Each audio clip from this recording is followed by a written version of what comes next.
support the government's apprentice scheme. We have employed apprentices in the Wales office, and our most recent apprentice has just been promoted. Right, Holford.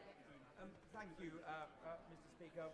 Can my right honourable friend set out what he's doing to encourage apprenticeships across Wales? Will he ensure that all new jobs offered in the Welsh office are offered as apprenticeships, not just graduate schemes? And will he ensure that the Welsh office meets the public sector target on apprenticeships?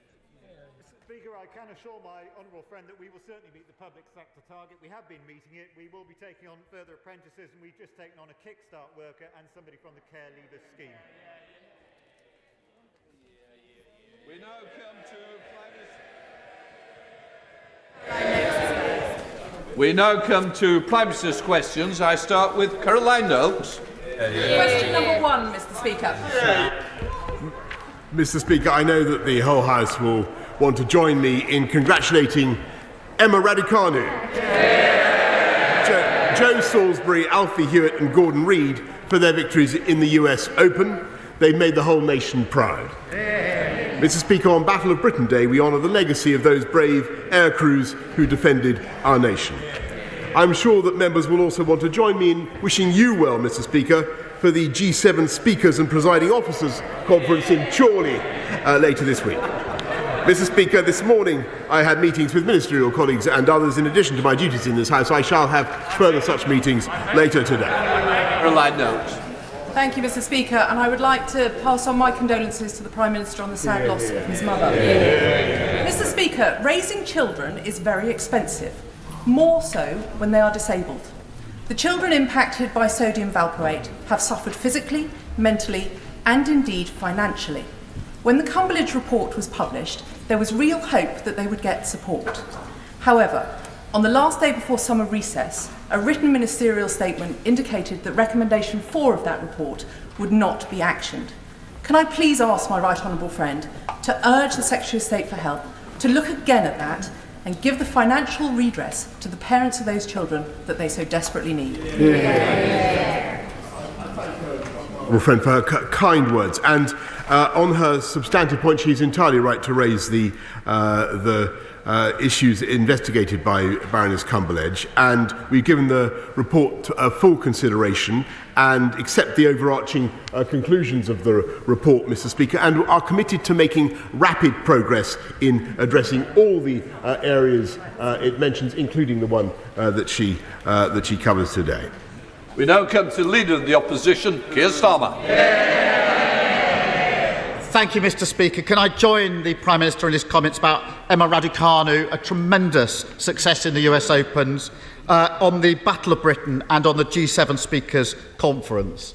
And Mr. Speaker, can I also offer my condolences to the Prime Minister on the loss of his mother? As I know firsthand, losing a parent is never easy. Mr. Speaker, how many extra hours a week would a single parent working full-time on the minimum wage have to work to get back the £20 a week the Prime Minister plans to take away from them in his universal credit cuts? Mr. Speaker, first of all, I think it's. I thank the right honourable for what his kind words. But on his substantive point about universal credit, Mr. Speaker, it is absurd because the Labour Party. I'll give you a statistic, Mr. Speaker. Every single recipient of universal credit would lose their benefits under Labour because they want to abolish universal credit, Mr. Speaker. And I think that this House and this party should be, this government should be very proud of what we're doing and continue to do to support the low paid. And it was another Conservative institution, the living wage, Mr. Speaker, that increased the incomes of families on the living wage by £4,000 a head, Mr. Speaker. What they want to do, Mr. Speaker, is keep this country in lockdown, keep this country in furlough without moving forward at all. Keir Starmer. Mr. Speaker, the Prime Minister didn't answer the question. The Work and Pension Secretary seems to think it's an extra 2 hours a week. So let me make it even easier for the Prime Minister. Is the correct answer higher or lower than that? Mr. Speaker, what I can tell the right honourable gentleman is that under this government, for the first time in decades, wages are rising, Mr. Speaker. Wages across the board are rising, and they're 4.1% up on where they were before the pandemic. In fact, I'm very pleased. Of course, what they want to do is to continue to take money in taxation and put it into benefits. We don't think that's the right way, Mr. Speaker. We want to encourage high wages and high skills, Mr. Speaker. And that is the difference between this government and the Labour Party opposite. I think it is a good thing. I think it's a good thing, for instance, that Costa Coffee is now paying 5% more than they were before the pandemic. And never forget, if we listened to Captain Hindsight, Mr. Speaker, Costa Coffee would still be closed. Yes, Starmer. Mr. Speaker, it wasn't a difficult question. No, it wasn't. The answer to the question, maybe it's silly, they say. It's a silly question. How much would somebody working full-time on the minimum wage have to, how many hours they'd have to work to make up for the cut, is apparently a silly question. The answer, I'll give the Prime Minister the answer to the question. It is much, much higher. A single parent could be a constituent working on the minimum wage, already working full-time, would need to work over 9 hours a week on top of their full-time job just to get the money back that the Prime Minister had taken away from them. Prime Minister, they are already working full-time. They've got kids. How on earth does the Prime Minister think they're going to find the time to work an extra 9 hours? In truth, Mr. Speaker, an extra day every week. How, Prime Minister?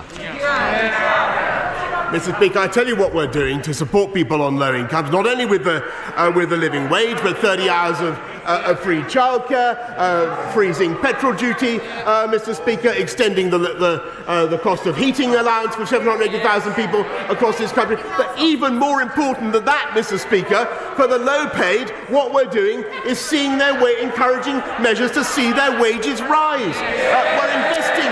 We're investing in their skills, Mr. Speaker. We're investing in work coaches, Mr. Speaker. And there's a dividing line now between this government and the opposition. We want a high-wage, high-skill economy with controlled immigration, Mr. Speaker. And what they want is low wages, low skills, and uncontrolled immigration. That's what they stand for. Let's test that right now. We've had 3 questions and the Prime Minister hasn't answered one of them. And it's obvious why. The truth is that these low-paid workers can't work longer hours to get back the money the Prime Minister is cutting from them. He knows it. They know it.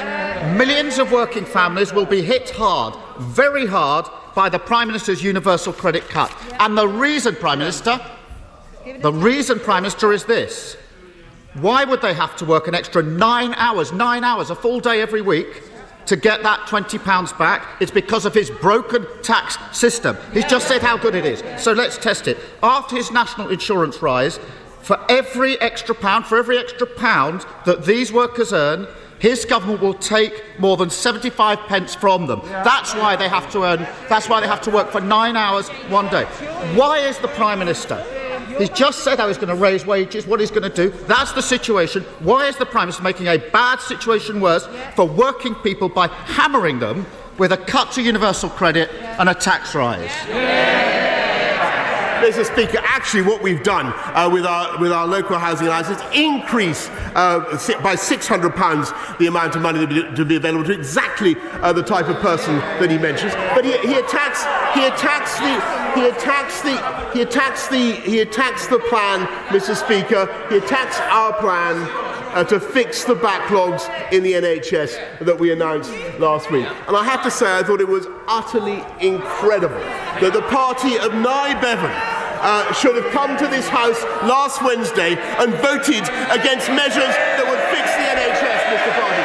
Mr. Speaker, it's quite clear that this is now the party of the NHS. They simply do not have a plan, Mr. Speaker. They don't have a plan for universal credit. They want to abolish it, and they don't have a plan to fix the NHS or social care, Mr. Speaker. Keir Starmer. Mr. Speaker, an unfair tax rise which won't fix social care and won't clear the NHS backlog is not a plan, Prime Minister. And the Prime Minister pretends he's no alternative but to hammer working people with tax rises and universal credit cuts. But that's not true.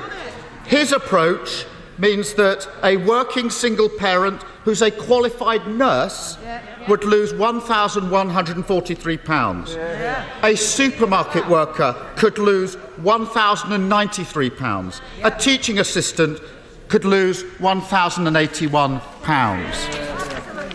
But at the same time, the Prime Minister wasted billions on crony contracts, cut taxes for people buying second homes, and handed out super tax deduction for the biggest companies.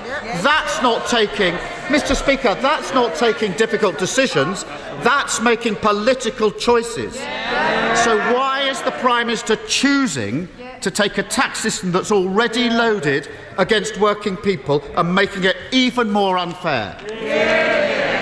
Mr. Speaker, it is absolutely ridiculous that he should attack the government over salaries for nurses when we put them up by 3%, Mr. Speaker, on top of the 12.8% rise that we introduced, when we're hiring 50,000 more nurses, Mr. Speaker, and when we're just putting another £36 billion into the NHS and social care on top of the £33 billion that this government invested when we came into office.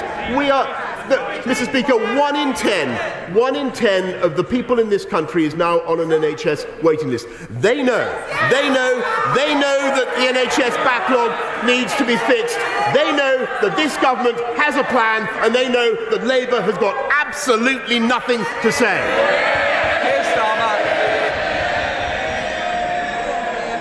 I just wonder what the millions of people facing a £1,000 cut on low wages will think of that. This country's success is built by working people, but the tax system is loaded against them. The Prime Minister may not understand the pressures facing families across the country, but we do. And the reality is this: taxes on working people up, national insurance up, council tax up, energy bills, food prices, burdens on families, up. The Prime Minister, Mr. Speaker, needs to get real and understand the terrible impact of his decisions on working people across this country. Mr. Speaker, this afternoon he has the chance to change course, to vote with Labour to cancel a cut to universal credit, and then to stop clobbering working people with unfair tax rises. Will he do so? Well, Mr. Speaker, let me tell. I think you see the panto season has come early. So let me tell him. Growth. Which country? Order. If it is, it's certainly behind you, Prime Minister. Well, let me ask you, Mr. Speaker, since you're a man of great restraint and taste and judgment, which country has the fastest growth in the G7? Where is employment? Up, Mr. Speaker. Where are job vacancies at the highest level? Up, Mr. Speaker. As for wages, Mr. Speaker, they are up. Higher than they were before the pandemic. I've listened to the right honourable gentleman very carefully over the last fortnight. I'm told that he has a 14,000-word essay in gestation, Mr. Speaker. I don't know why he can't produce it right away. I mean, why does the world have to wait for the thoughts of Chairman Keir?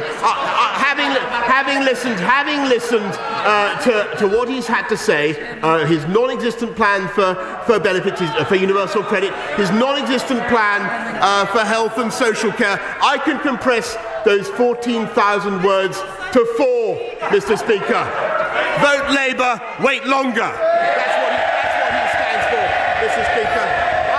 Our plan for jobs is working, Mr. Speaker. Our plan for COVID is working. Hey, come on, Cheryl. The Minister needs to count the number of words. Come on, Cheryl. Thank you, Mr. Speaker. Mr. Speaker, be it farm workers or lorry drivers, my employers are saying they want more staff. What more can the Prime Minister do to increase the training and mobility of job seekers to help them into the jobs they need?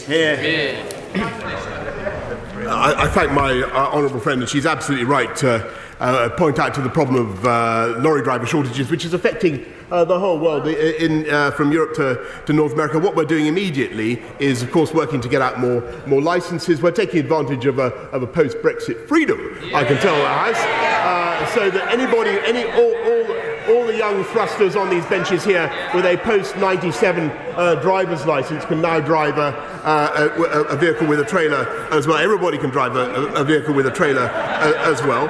But what we're also seeing, Mr. Speaker, after a long period of stagnation in wages for those in the road haulage industry, we're also seeing an increase, a long overdue increase in wages. And that, Mr. Speaker, is part of the same phenomenon that this government is introducing and they are opposing. Leader of the SNP, Ian Blackford. Thank you, Mr. Speaker. And can I pass on my condolences to the Prime Minister and his family for the sad loss of his mother the other day. And, of course, I join with the Prime Minister and the Leader of the Opposition on congratulating Emma Raducanu for her fantastic success in New York last Saturday. And, of course, we mourn the anniversary last Saturday of 20 years since the horrors of 9/11. We remember all of those that paid the sacrifice and that outrage that took place. Mr. Speaker, this morning we learned that the rate of inflation has reached its highest level in a decade. For ordinary workers and families, prices are going up at the very moment when they can least afford it.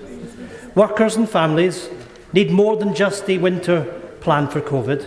They need a winter action plan to fight a Tory poverty pandemic that is only going to get worse. So, does the Prime Minister know, and can he tell us, how much Tory government cuts to social welfare will cost the average nurse?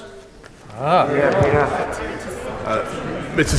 Speaker, what we're doing is protecting people on low incomes up and down the country, and indeed we are freezing fuel duty, supporting childcare, and of course by the huge package of measures that we've brought in, not least the living wage, which will see an increase of £4,000, is already seeing an increase of £4,000 for every family on the living wage. But more importantly than that, he talks about the income of a nurse, Mr. Speaker. What we're doing is investing massively in health and social care up and down the country, which will help to fund, apart from anything else, Mr. Speaker, the increase in nurses' pay that they so thoroughly deserve. And I hope he will support that package.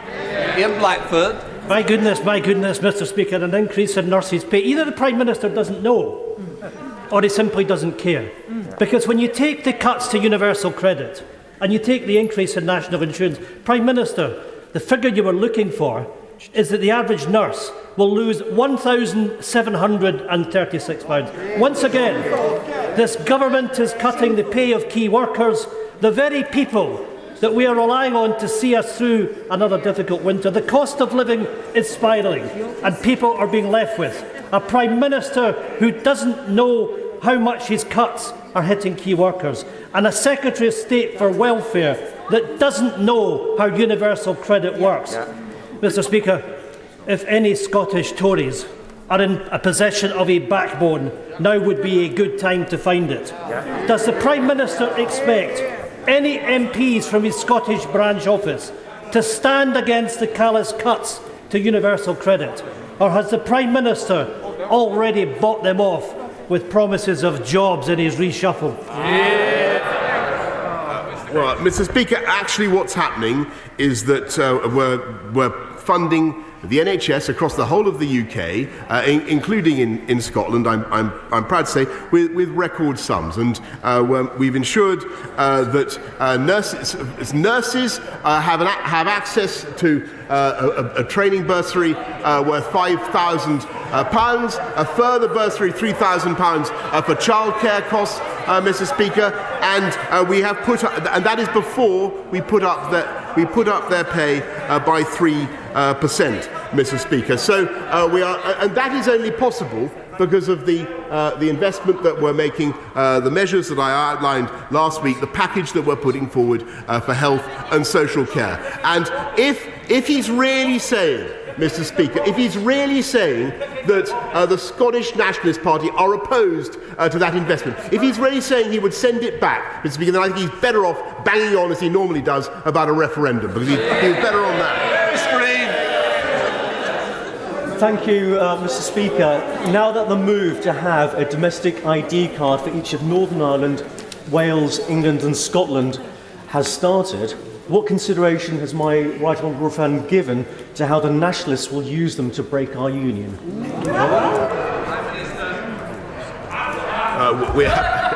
I'm very grateful to the vigilance of my honourable friend about the matter of ID cards. I can tell him that we have absolutely no plans to bring them in, but I will watch them very carefully, Mr. Speaker. Mr. Speaker, can I too offer my condolences to the Prime Minister on the loss of his mother. Health waiting lists are through the roof in Northern Ireland. Hard-pressed families are being hit by decisions from this government. But the DUP has been hit by a bad opinion poll, so they're threatening to bring down the very institutions of the Good Friday Agreement. Will this Prime Minister commit today to fast-tracking the legislation going through this House, agreed at NDNA, to stop the institutions coming down if one political party has a petulant strop? I thank the honourable gentleman. I agree with him. It's very important that the institutions of Northern Ireland should be robust and that they should continue. But I also think that a responsible government has to address the issues of the protocol, the lopsidedness, and the way the way in which the EU has chosen to interpret them, and that I do not believe satisfies the Belfast Good Friday Agreement, and that's what we're going to do. Christian Wakeford. Thank you, Mr. Speaker. Can I start by also expressing my condolences to the Prime Minister?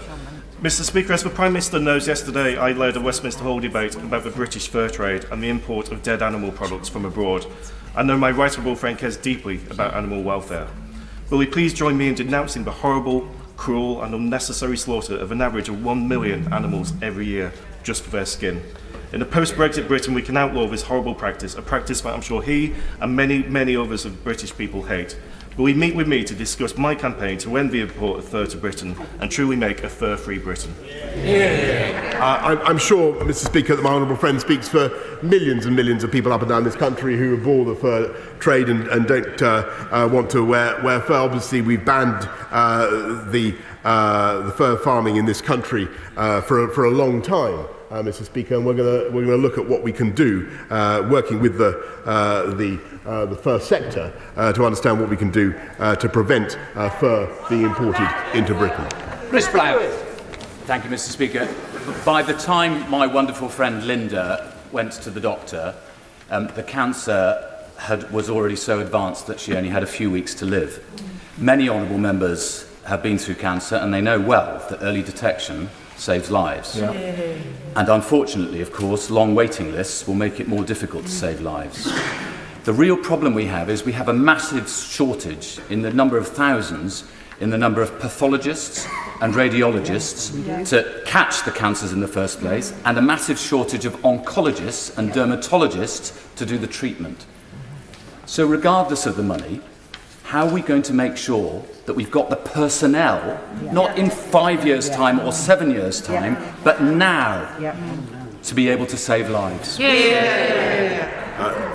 First of all, I want to say how sad I am to hear about his constituent, Linda, and her experiences, I think, have been shared by literally millions of people in this country during the pandemic because they haven't been willing or able to get the oncology treatment that they need because of the pressure of COVID on the system. The system is now coming back, trying to help everybody as fast as possible to fix the backlogs. And so, yes, it's necessary to hire more nurses and more doctors, and there are about 10,000 more nurses now, about 6,000 more doctors. And he's right in what he says. Totally right in what he says about radiologists and pathologists. But if I can just respectfully say to the right honourable gentleman, that must be done by means of the big, powerful package that we put forward last week to raise the funding necessary, which I believe that his party should have supported, and I think it's incredible that they didn't. Tom Randall.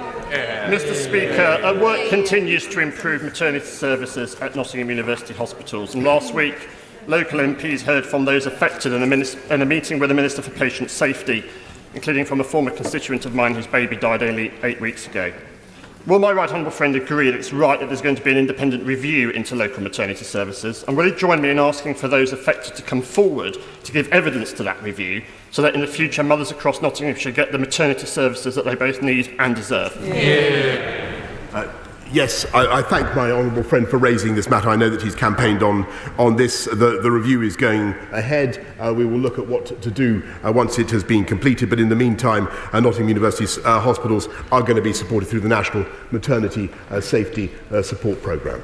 Olivia Blake. Mr. Speaker, across the country there are children who haven't gone back to school because their schools say they can't meet their needs. Do the continued delays to the government's SEND review mean that the government has abandoned these children, and will the Prime Minister listen to the concerns of parents and young people and make sure their voices are heard in this review? I'm very grateful to her. She's raising a very important point. But when this government came in, a key part of the £14 billion extra that we put into education was to invest in special educational needs, to allow local areas to build more SEND schools where they were necessary, and putting in another £780 million in extra SEND education for our kids. If there's a particular shortfall in a particular school, particular area that she wishes to raise, then please write to me about it. Sir Roger Gale. Mr. Speaker, I know that my right honourable friend wants to see the United Kingdom growing more crops. We're not going to blaze a trail to self-sufficiency by building over our finest agricultural land. That's got to stop now. On this back British Farming Day, we're at harvest time. But Mr. Speaker, all is not safely gathered in. In 3 weeks, Thanet Earth in my constituency, one of the largest glasshouse companies in the country, growing tomatoes, has had to trash £320,000 worth of produce because of no pickers and no drivers.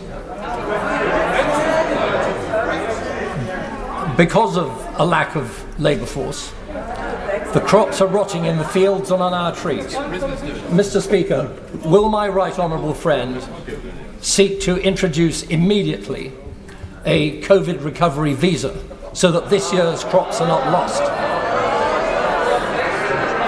I thank my right honourable friend, and he's absolutely right in what he says about the importance of buying British and eating British. Our food is the best in the world.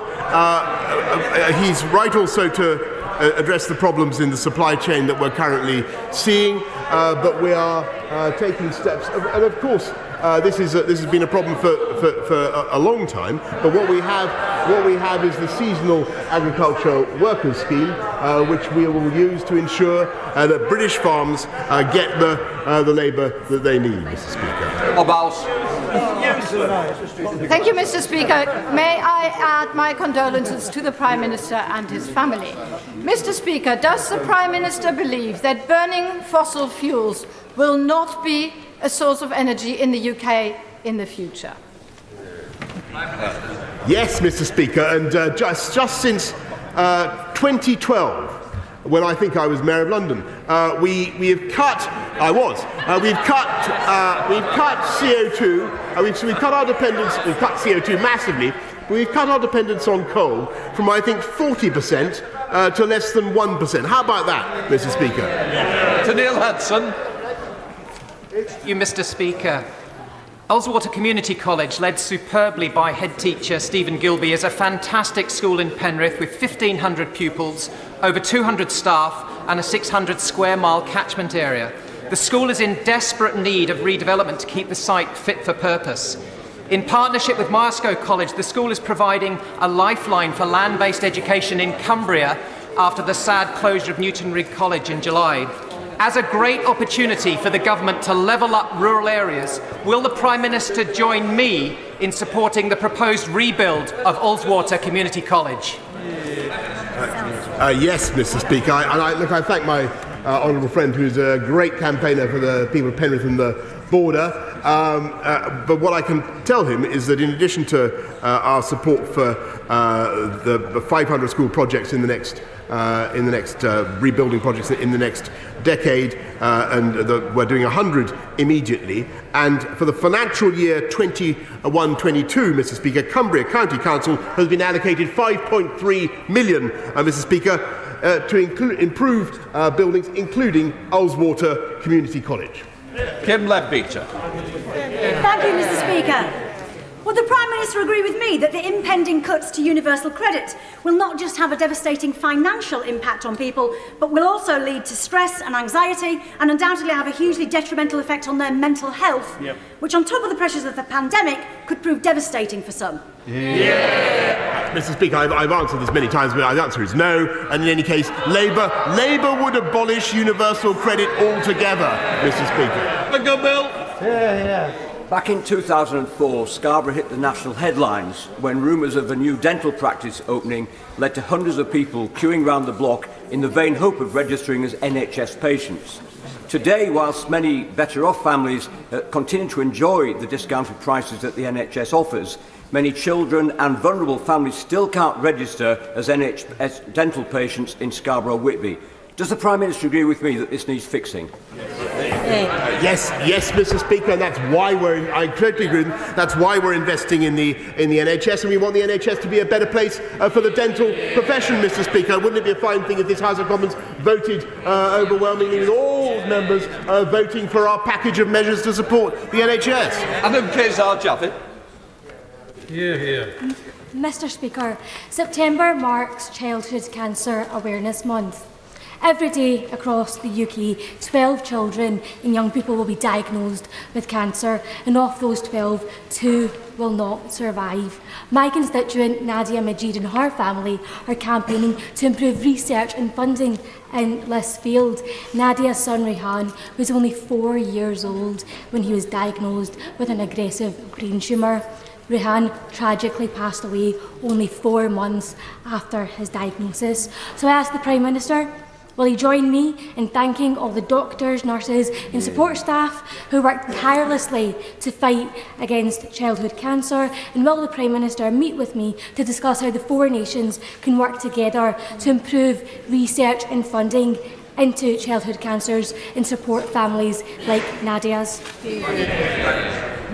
Yes, I know that she echoes the thoughts of millions of people. There's not a family in this country that hasn't been touched by cancer. Childhood cancer is particularly tragic, and that's why the government is investing huge sums in research, but also in supporting some of the fantastic charities that she mentions, particularly those investigating brain cancers.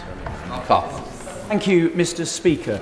Dr. Camilla Kingdon, the President of the Royal College of Paediatrics and Child Health, thinks that the routine testing of children without COVID symptoms is still interrupting children and teenagers' school attendance, and they don't believe it should continue. She thinks COVID should be treated like other diseases and you only deal with children with symptoms.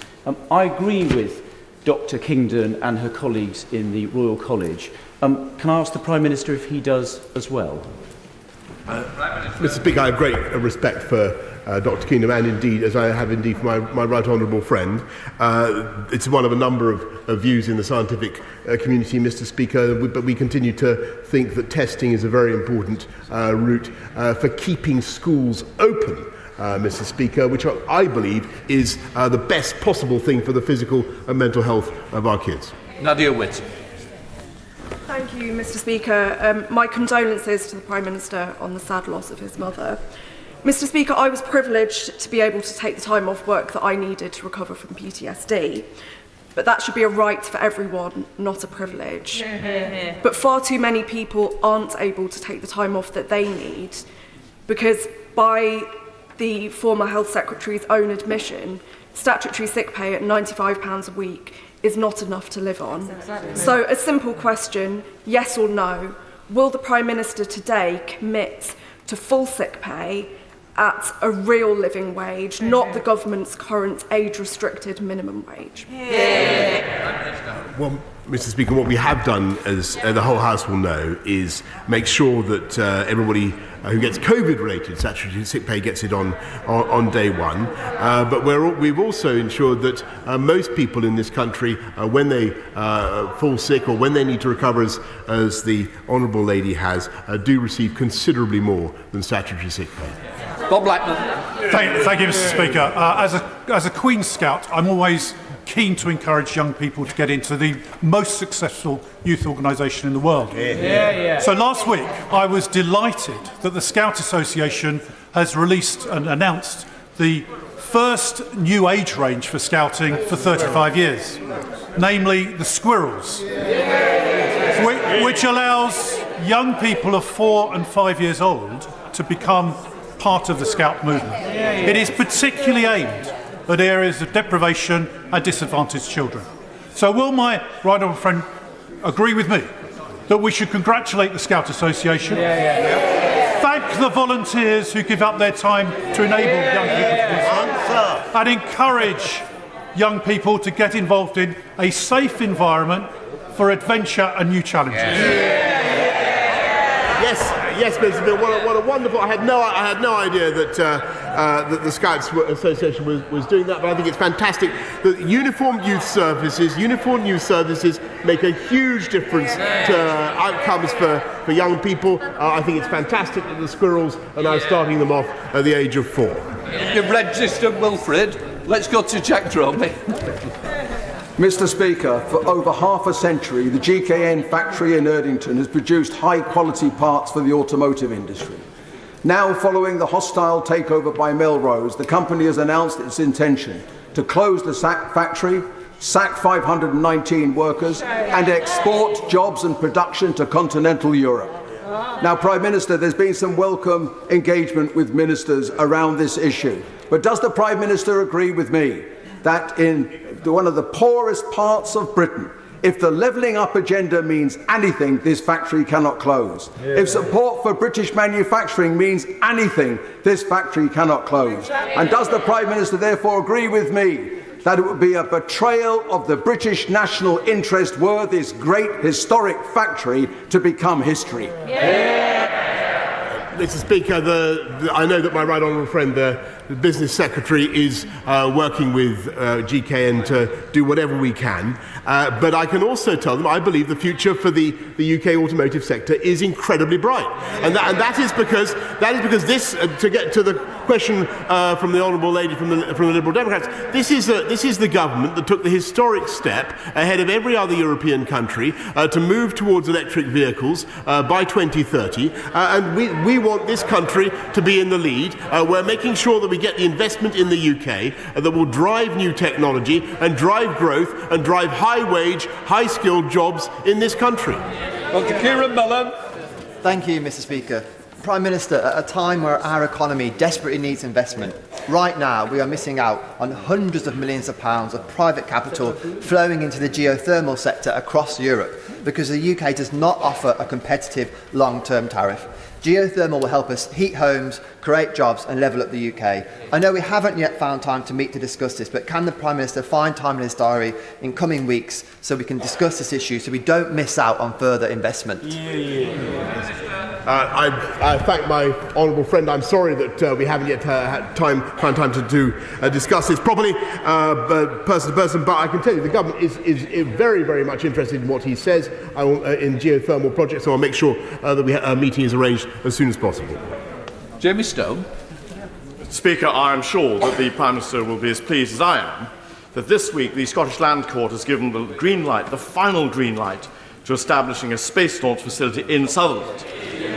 This is something that's great for the UK, and it's time to bury party political differences. On behalf of the delighted crofters of the community of Melness, I extend a warm invitation to the Prime Minister to come to the first launch. He will be given a delicious Highland tea, including some homemade scones. Well, Mr. Speaker, I can't thank the honourable gentleman for his kind invitation. I look forward to taking it up. What we need, Mr. Speaker, is a suitable payload to send into space, and I think the gentleman opposite would do very well. Bridget. Thank you, Mr. Speaker. On Monday, it was a pleasure to meet with the Prime Minister and the Chancellor of the Exchequer in Leicester as they discussed a zero-carbon future with British Gas. Does my right honourable friend agree with me that the development in neighbouring Derby of modular nuclear reactors also can play a major part in this zero-carbon future? What steps is the government taking to facilitate the rollout of this technology to the UK and the world, especially this week, Mr. Speaker, which is Nuclear Week, perhaps in more ways than one? Mr. Speaker, I thank my honourable friend. We have already working with Rolls-Royce. We gave £20 million seed money to the Rolls-Royce-led consortium when this government first came in to help them to develop their SMR designs. But, Mr. Speaker, as I think I said to my honourable friend the other day, we want to see that company coming forward with a fully worked-out plan, a fully worked-out business case that we can all get behind. Very good.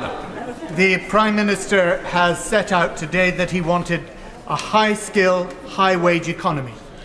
He has also been on the record as saying that the tactic of fire and rehire is unacceptable. Surely the best way of ensuring that we have a high-wage economy is to work with the Private Members' Bill to make sure that we do end that tactic of fire and rehire. Mr. Speaker, the most vivid example of fire and rehire is that conducted by the Labour Party. If I recall, the leader of the Labour Party himself fired his deputy leader and then rehired her as Shadow Chancellor of the Duchy of Lancaster, Mr. Speaker, and Shadow Secretary of State for the Future of Work. Mr. Speaker, the future of work under Labour is low wages, low skills, driven by uncontrolled immigration. The people of this country have had enough of that. What they want to see is high wages, high skills, controlled immigration, and that's what this government is committed to deliver. Neil Parish. Thank you very much, Mr. Speaker. Will my right honourable friend come to number 1 George Street and celebrate great British farming today? And can we have public procurement that is British food? And can we have food envoys all across the world promoting our great British food and farming? Yes, Mr. Speaker, I will thank my honourable friend, who is a living embodiment of the robustness of British agriculture. Is the living embodiment of the robustness of British, and indeed, Mr. Speaker, of the benefits of English food, of British food, Mr. Speaker. In particular, Devon, in particular, the beef of Devon, and I know, or Somerset. I know, Mr. Speaker, that he's right in what he says about food envoys. We've taken it up. Every single embassy across the world has a food envoy. Final question, Sarah Jones. Thank you, Mr. Speaker. My constituents live in Bridge House, Croydon, and their flats are covered in dangerous cladding that will cost millions to remove. They are not eligible for the government's building safety fund because it's the wrong type of cladding. Can the Prime Minister confirm, do my constituents have to pay the £23,000 each that they are being charged to remove this cladding, or does he have a better plan? Mr. Speaker, if the honourable lady's constituents are being told that they do not have to remove that cladding, then the answer is no. And I think it's very, very important that this House that this House should recognise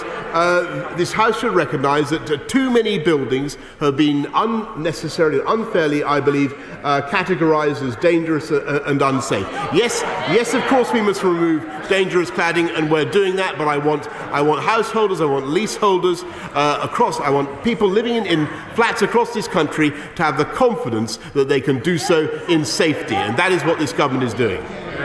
We're now coming to the 10-minute rule. If people can leave quickly, I will then start the next business. Sorry, Albert, good to see you. Right.